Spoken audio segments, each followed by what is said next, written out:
Hello everyone and welcome to my first ever YouTube video. In this video I'll be going through and outlining some key changes that you'll notice in Project Diablo 2 that are different from Diablo 2 Lord of Destruction.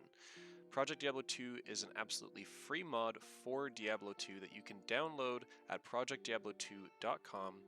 The only requirement for you to have is to have a legal English installation of Diablo 2. And you can get this from Blizzard's website itself, or of course if you own your own personal CDs from many years ago with your original CD keys. Those CD keys you have to upload to Blizzard to have a new digital code which they will ask you for whenever you choose to install a new copy of Diablo from their website. So that being said, let's go ahead and get into Project Diablo 2.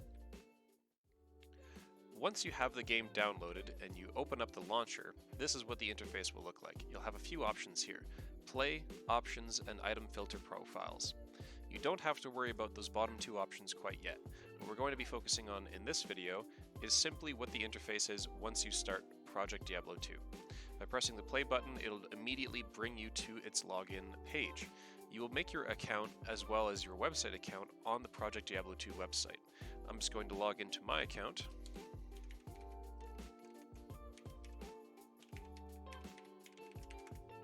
And once you're logged in, you'll have your character creation screen just like you did in Lord of Destruction.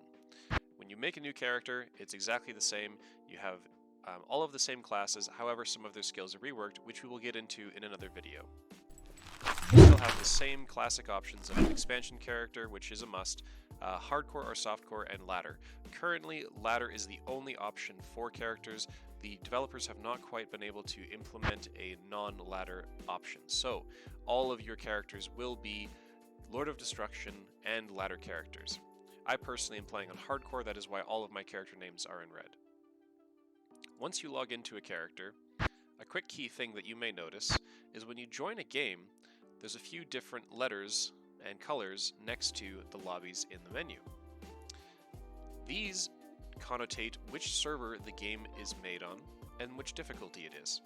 Conversely, in Lord of Destruction, you could only view games of a difficulty in which your character had completed. So for example, if your character was a normal difficulty character, you would not be able to see games that are in Nightmare or Hell.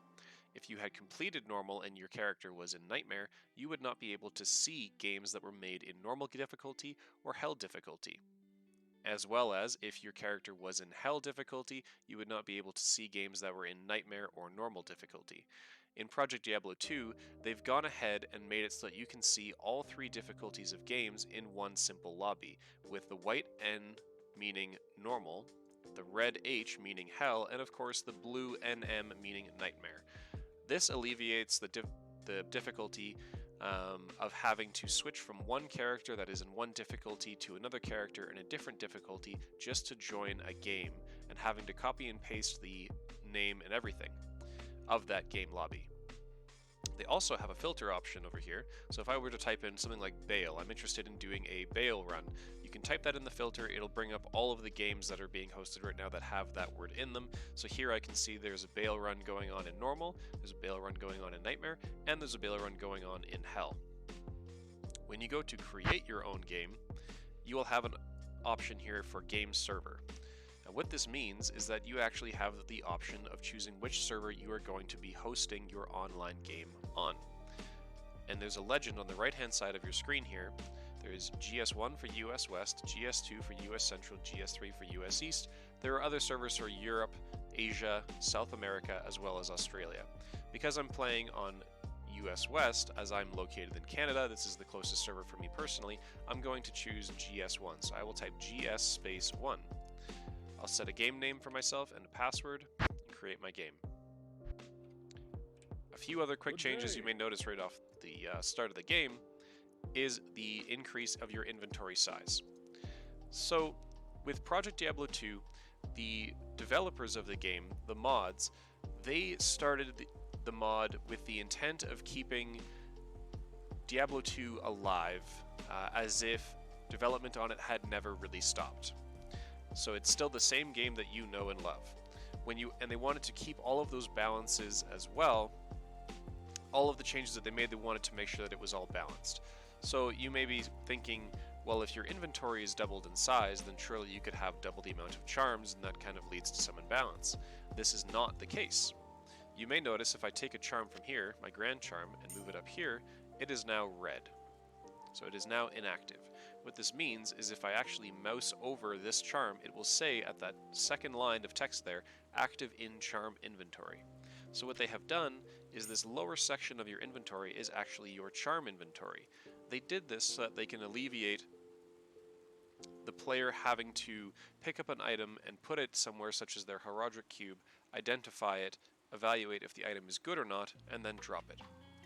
Now you're able to have all of your charms as well as extra space for extra potions, items that you pick up, etc. This is a really welcome change for me personally, and as well for a large majority of the player base, while still keeping in line with the balance of power, so you're not able to have double the amount of charms that you would normally have. Another thing you may notice is that the size of the stash is slightly increased, as well as these runes have a little marker on them, as well as the flawless gem down here. What this means is that it's stackable.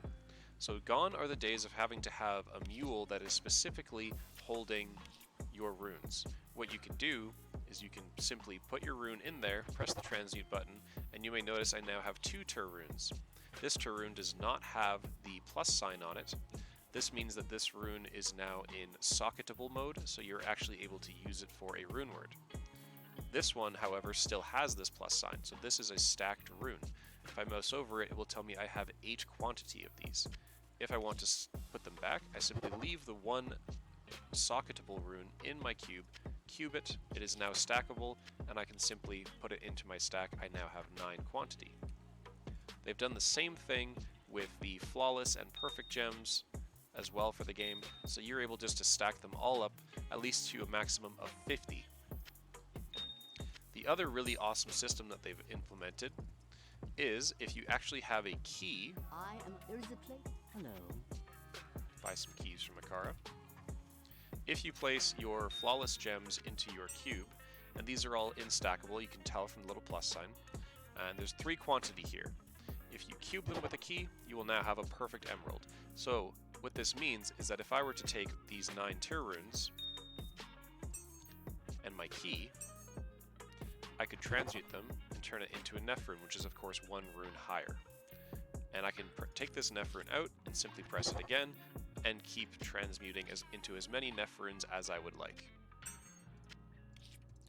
These are just a few of the very awesome, simple changes that the developers have made to Diablo 2. It is still the same game that you know and love, and it is a game that I am really enjoying lately. Thank you for tuning into my first video. I hope you will enjoy the next video, where we will go more in depth as to more of the systems that they have made in Project Diablo 2. Thank you so much for joining me. Consider liking this video, subscribing to the channel, following me on Twitter, or tuning in live to my stream on Twitch. Thank you again, and I hope you have an excellent day.